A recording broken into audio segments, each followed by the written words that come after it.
We're back with another customer's printer. Let's get into it. So our customer did send a lovely love letter that tells me incorrect printhead and cassette open faults. Now, you may have noticed in that very first scene, in that very first image, this cassette looks a little funky. Now we got some screws coming from the outside of the plate. This looks a lot like the older cassettes, not the new ones.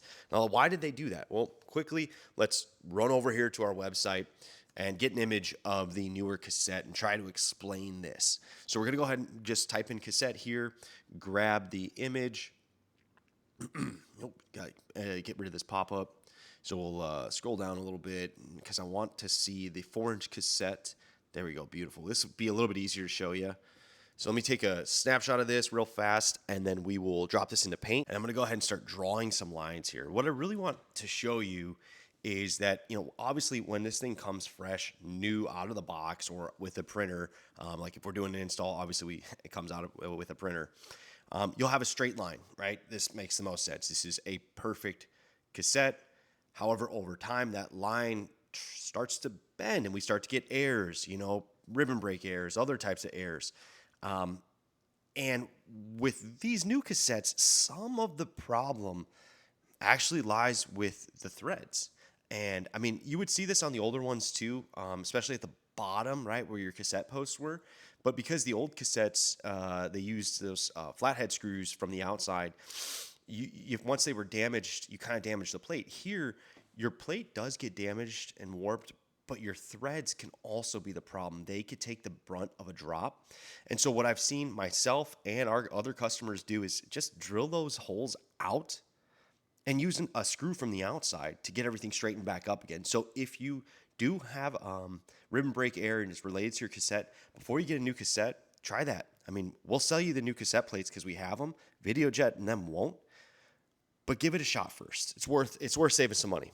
The first thing we do is we power up, and of course we have incompatible printhead and cassette open air. Let's zoom out and notice our status indicator. I don't see any lights here. So let's pop this printhead off. We're gonna power this thing down and we're gonna get into this. But first, let's look at our TTO parts incompatible printhead flowchart. Now these flowcharts were made when we made the 6530 class. Basically, I tried to put a class together and sell it online. There wasn't a whole lot of interest, so we've since released all of the 8 videos, about an hour and a half long stuff. So go check those out. It's in a playlist by itself. But anyways, we have these flowcharts available, and I want to go through this one because this does come up quite often. The very first thing is, has the printhead been replaced recently? And honestly, I don't know. That love letter didn't tell me this. So I'm going to go ahead and assume no.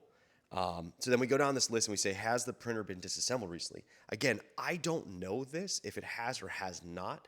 And let me explain the thought process here. If it was recently disassembled, a very, very common thing that happens when somebody is doing the work themselves, I mean, I've done it myself too.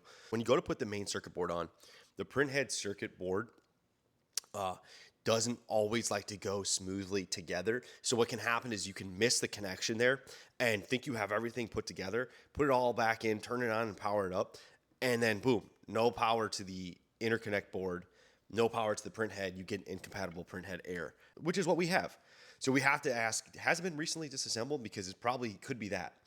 In this case, we don't know, so we have to do our due diligence and go ahead and take everything apart and take a look to see, are we actually missing, or is there something else going on here? Unfortunately, investigation means we are taking this thing pretty much apart.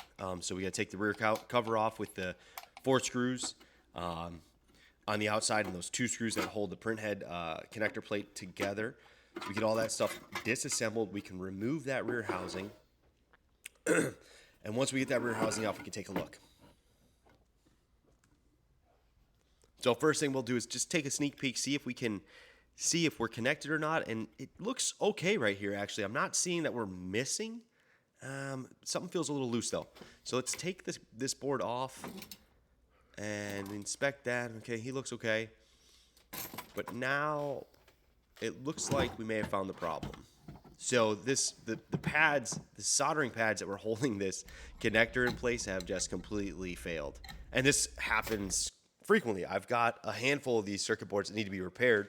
because of this very issue. Finding those connectors to do the resoldering has been a pain. Obviously, the OEM doesn't want to tell me what they are. They just want me to keep buying printhead PCBs. So in the essence, to save time for this customer, we just go ahead and replace that PCB for them, power it back up, and boom, immediately we get these LEDs on. Everything moves the way it's supposed to move. We're looking good. Now let's see what errors we have. And we've got a dirty sensor, so no longer incompatible printhead. So that's a good sign, right? Dirty sensor is going to be this, what they call the light emitter. It basically works with the camera, and it flashes a light to take a picture of the ribbon take up on these 53 millimeter printers. So simple fix, we just have to replace this one. Again, something inside of there burns out. You can try cleaning it, but usually that doesn't do it. So let's power this up. We got the replacement in, and take a look at our errors, and no more error. So all we got is cassette open, and that's pretty simple. We'll throw a cassette in there, do some test prints. Looks like we got another happy customer.